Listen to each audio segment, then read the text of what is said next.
Muppets at Risk, Bluey the movie, more Disney animation originals, Ghostbusters the animated movie, and Sonic 4 is happening? All this and more in this week's Cartoon News Roundup. As they continue to change their content strategy, Warner Discovery has ended their partnership with the Sesame Workshop, failing to renew their near 10-year-long deal as the cable network and streaming home of Sesame Street, the 55-year-old preschool institution which utilises Jim Henson's Muppet characters for early education. Warner dumping Sesame Street probably doesn't mean the series is set to end, as it continues to air on linear network PBS in the United States, and the Sesame Workshop are adamant a new series is imminent. But I imagine as an independent production, largely funded by licensing deals, this must be a relative blow to production. The series has always been aimed at providing education to all children, but most especially those from lower income, less fortunate households. If the show were to end, it would be a huge blow not only to the pop culture zeitgeist, but to the global education sector as well. To see this program be put in the slightest bit of jeopardy is concerning, and it's certainly a cartoonishly evil scheme that could only come from that mega conglomerate CEO. Maniacal laugh. Maniacal laugh. No, not that one. You know who I mean. We do not speak his name. What this certainly means is that streaming rights are now up for grabs by the next highest bidder. Disney Plus is probably the most likely candidate, with arguably the best preschool content library around, as well as rights to pretty much the entire Muppets catalogue. It would make sense that Disney would want to add to both content libraries, and I'm sure they would certainly want to capitalise on owning a Muppets monopoly. Back in the 90s, Michael Eisner furiously tried to own the entire Muppets catalogue, including Sesame Street, and Jim Henson declined, so maybe we don't want to see it go down that route.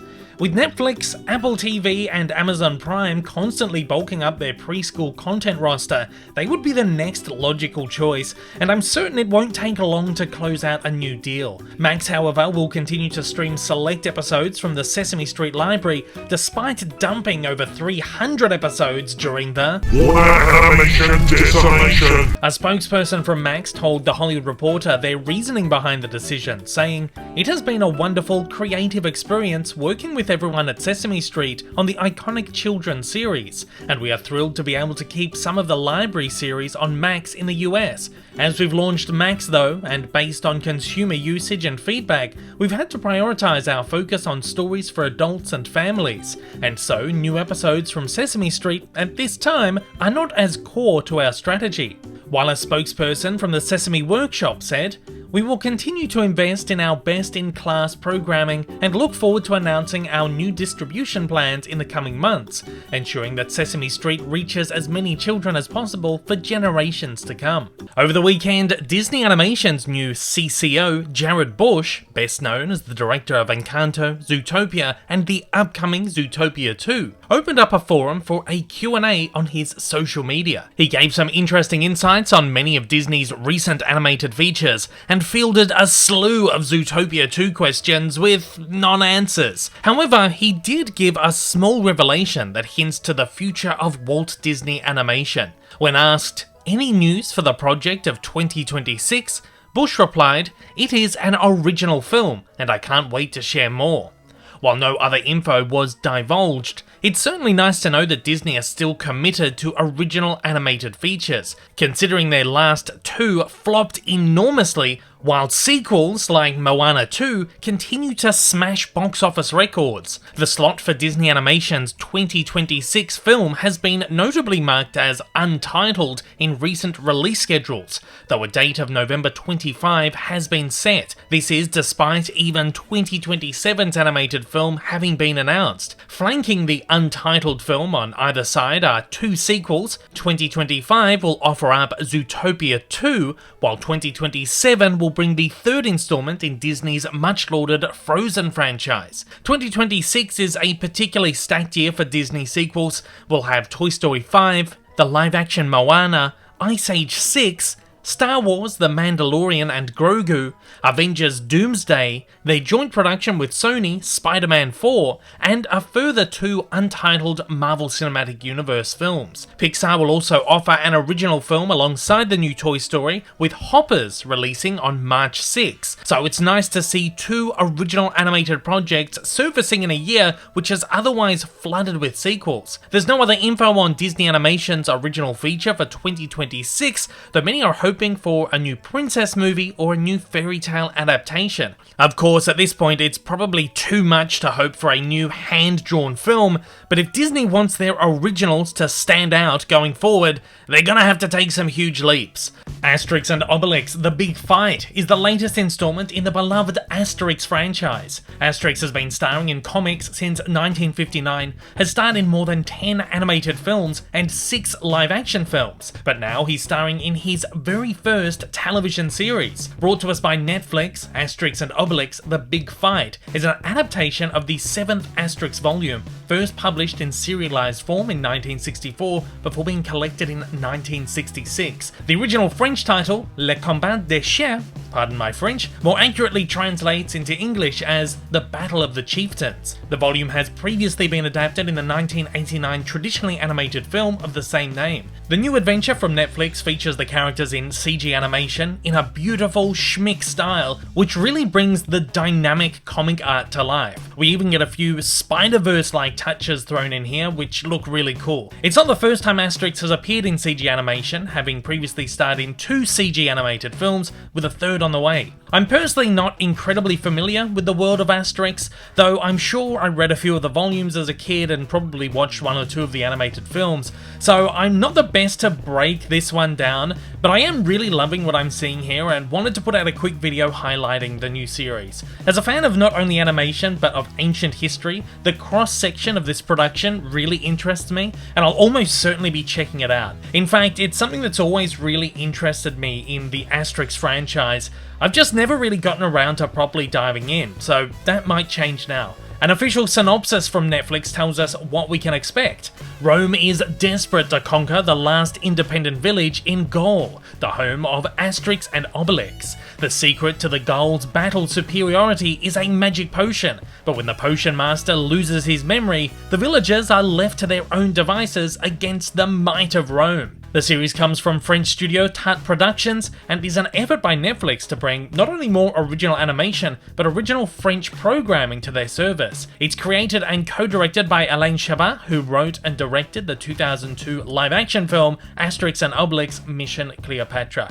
Bluey, the global phenomenon, is officially hitting theaters in 2027 with Bluey the Movie, just announced by the Walt Disney Company and BBC Studios. The movie is set to first release in theaters worldwide before heading to streaming on Disney+. In Australia, it will also be available on ABC iView and ABC Kids. While Disney will distribute the film globally, it will be produced by Australia's Ludo Studio and BBC Studios, who co-produced the series. Bluey creator Joe Brumm said in a letter to fans, "After some time spent away from the series, working on another project, an old idea resurfaced, and before I knew it, I'd written a Bluey feature script that I really love. Fast forward through a ton of contracting, and we're about to embark on making an animated Bluey movie." In another statement, he said, "I really enjoyed the experience of working with a longer format on The Sign in Series 3, so going even further with a feature film feels like a natural extension of that. I've always thought Bluey deserved a theatrical movie. I want this to be an experiential event for the whole family to enjoy together. I'm excited to continue to partner with Cecilia Persson, Tom Fussell, and the team at BBC Studios, and Dana Walden, Alan Bergman, and Disney to bring this new Bluey story to the big screen." Bergman and Walden, the co-chairman of Disney Entertainment, added, "Since its debut on Disney Junior and Disney+, Bluey has become a global phenomenon, uniting families everywhere with its heartfelt stories of play, imagination, and connection.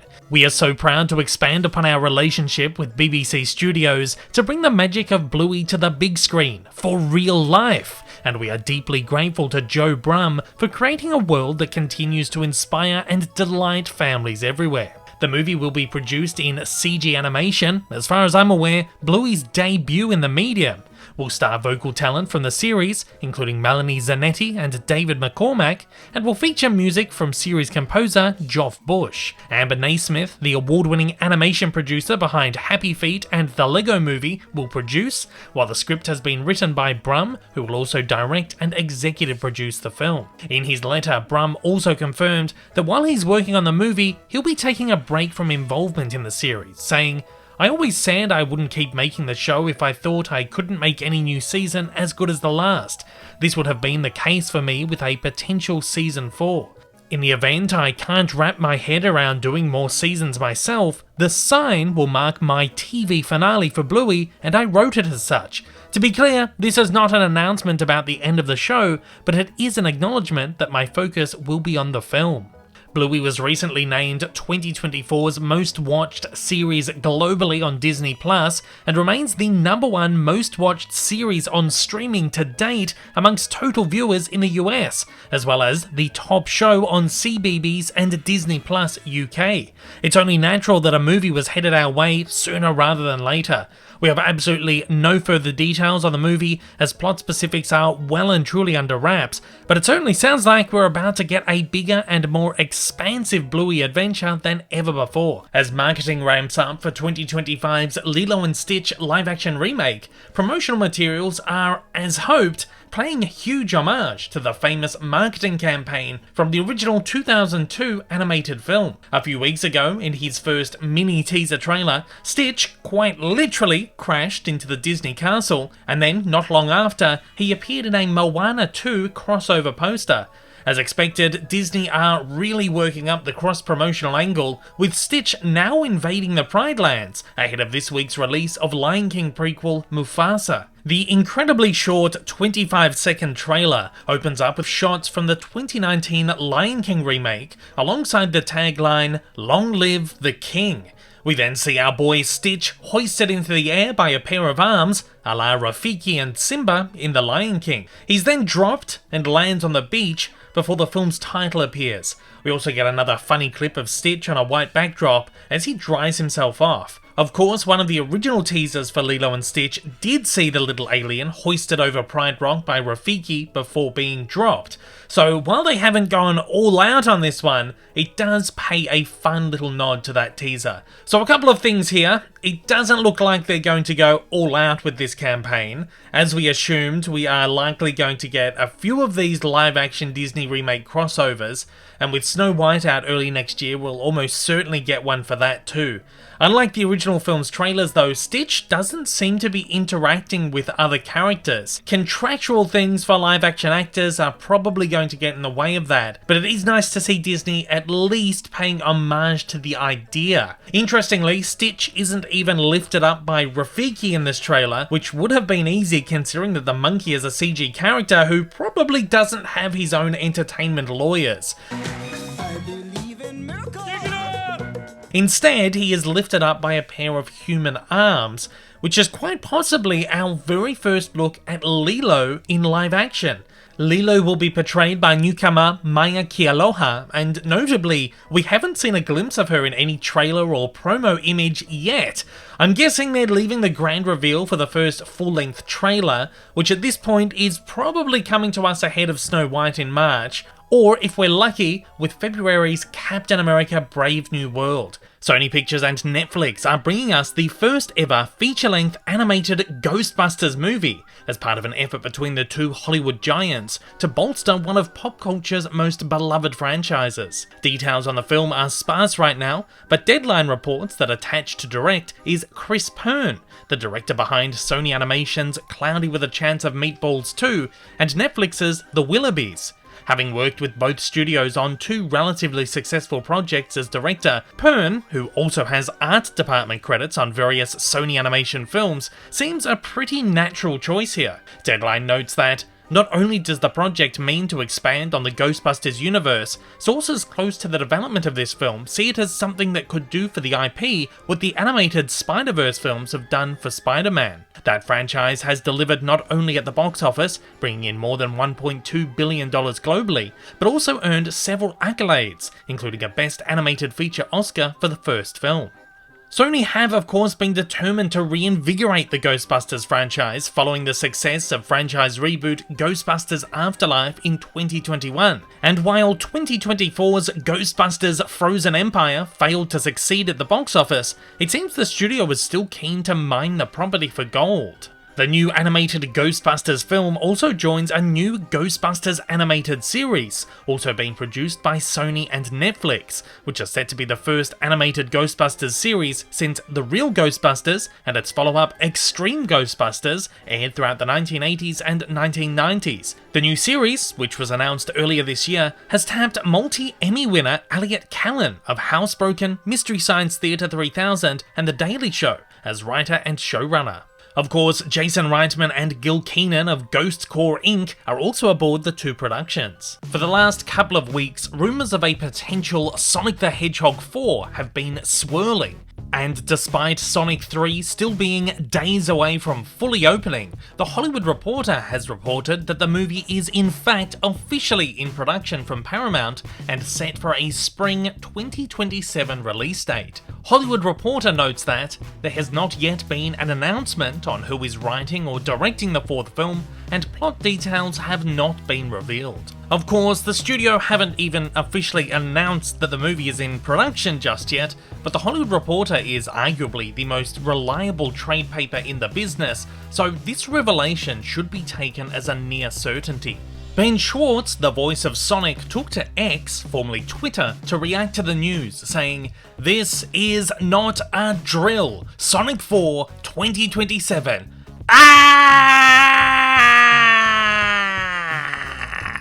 This kind of reaction to a trade paper scoop is kind of unusual, in that film stars and filmmakers don't often react to scoops not yet officially announced by the studio. Schwartz's comment could be taken as a confirmation, but given that he is a comedian and a well-known jokester, could also be taken in a more playful, sarcastic kind of way. Jeff Fowler, director of all three Sonic movies so far, had a more tepid response when asked to comment by The Hollywood Reporter, saying, "With 30 plus years of characters in the Sonic library, it's always so exciting to tease new characters at the end of each film. Bringing in new characters can really push us in new directions, and it is very exciting. But right now, we're just focused on the release of this third movie, and we're hoping it will be received well.